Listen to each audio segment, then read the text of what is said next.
Hey, we're taking the car out today. If it starts, we're going to commune with God. Creation's beautiful.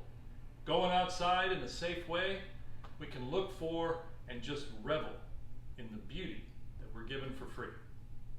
Reminds me, this is the day the Lord has made. Let us rejoice and be glad in it. Join us. But first, our call to worship.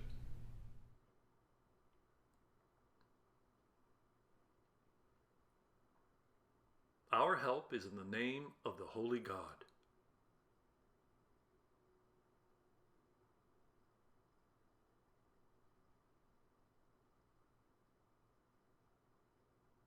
Praise the Lord.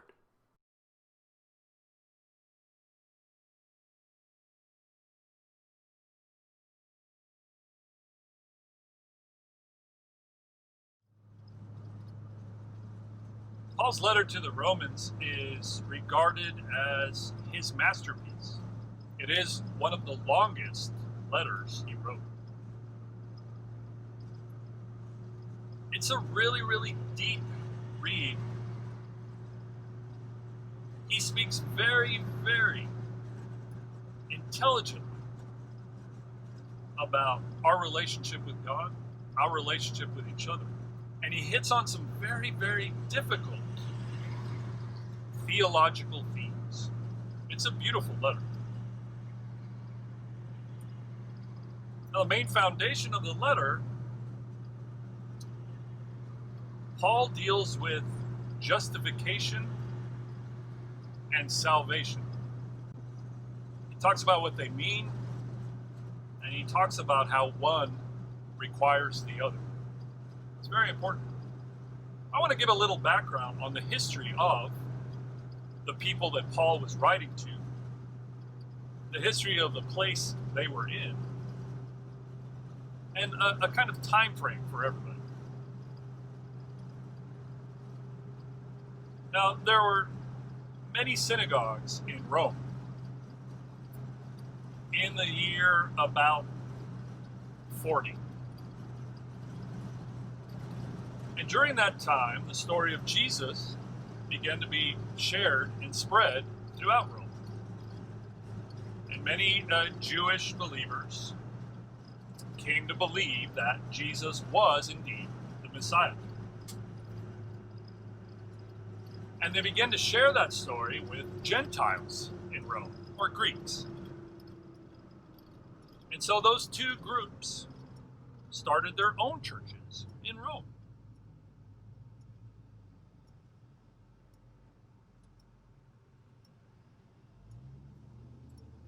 But what history tells us is that over time, those Jewish believers who were following Jesus and those Gentile believers with them following Jesus began to argue. They began to argue about how church should be. It got so bad that around the year 49, the emperor kicks them out of Rome. They had to leave. The infighting was so bad, they were kicked out. But they were allowed to come back years later. And when they came back, they tried to start church again. Well, Paul knows this. And biblical scholars believe that Paul wrote this letter when he was in Corinth. And he sends this letter to the believers in Rome around the year 55. Not 1955 like the car, but the year 55. And other than trying to explain to them about justification and salvation, Paul wants them absolutely to come together, to quit arguing, and to be one in order to serve God with honor. Obviously, the car started. I was worried about it because we're not really driving anywhere very much. And Here's what happens to a car if you don't start it, even if you have a brand new battery. The battery just can't keep a charge. So the battery, even though it's full of energy, it won't work. So what you have to do every now and then is you have to start your car, because there's this thing called an alternator. And what the alternator does is it provides power to the workings of the car through the battery. But it helps the battery keep its charge. So they kind of have to work together in order to make the car go. That got me thinking. That's what Paul's talking about. Everybody has a gift. Everybody has a skill. And he's talking to a group of people who understood that better than anybody. The Greeks prided themselves on knowledge. They tried to be as perfect as possible in everything they did, everything they learned and said. And that's why they built such fabulous structures, because they knew, or tried to know, everything. So when Paul talks about working together, they understood that. But the Romans were a little different. Romans prided themselves on specialized tasks. So instead of everybody knowing everything, what the Romans wanted was, you're a carpenter, you're a concrete maker, specialize in that, be good at that, don't worry about the other stuff. And when we need to get something done, all of you will come together using your specialized skills to make it happen. So they understood what Paul was talking about as well. Two different ways of coming together. Paul gives them a new way. He wants them to understand that by using their gifts that God has given them for the glory of God, coming together honors God. He knew they were arguing. He was so far away. He knew that continued arguing would splinter the church, would fracture the believers, and maybe even get them kicked out again. Well, that's not going to do the church any good. So Paul very much wants them to be of the same mind. And he talks to them. He admonishes them. But he also encourages them. Use what you are, who you are, together. Do it with love. Do it for God. It's a very valuable lesson. And it's one, sadly, that we still need to work on.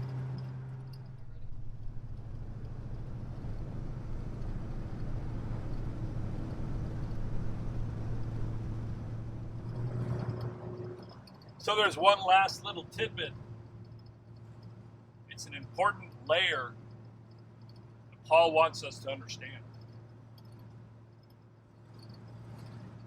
So we need to come together. He tells them to stop arguing, stop disagreeing about these things, be one. But then he offers a reminder. Paul wants the people to know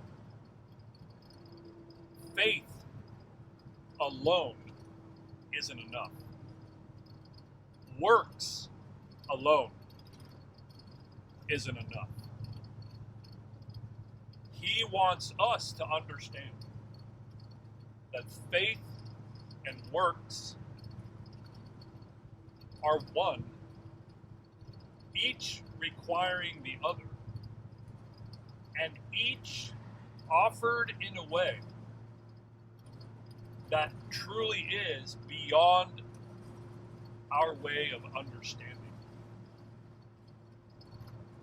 See, simply offering works, if it doesn't come from the heart, it's not enough. And simply offering faith, if it doesn't come from a deep understanding, of where we even get that, it's not enough. Like I said at the beginning, this is considered Paul's masterpiece. It is so deep. It is so complex.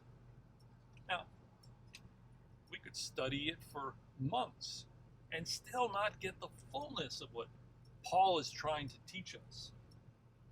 But today,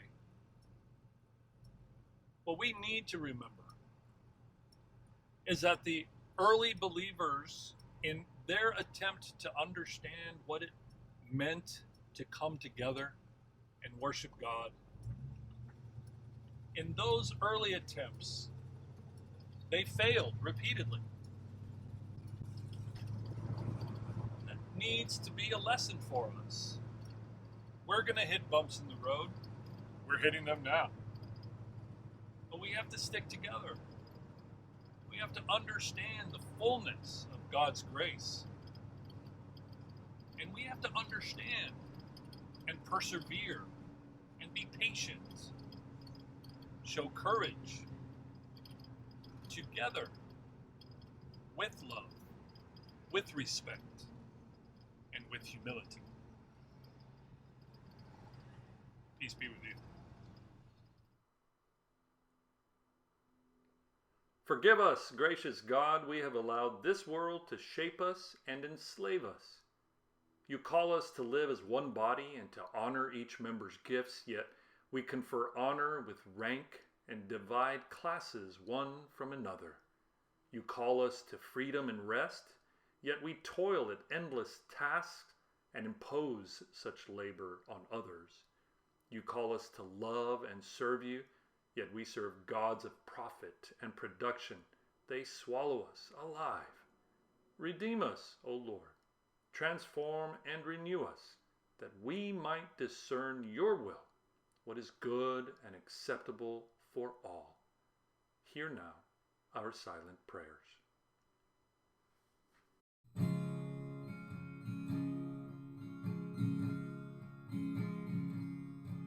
I love to tell the story of unseen things of Jesus and his glory, of Jesus and his love.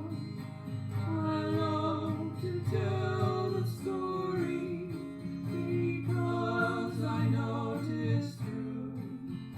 It satisfies my longing as nothing else can do.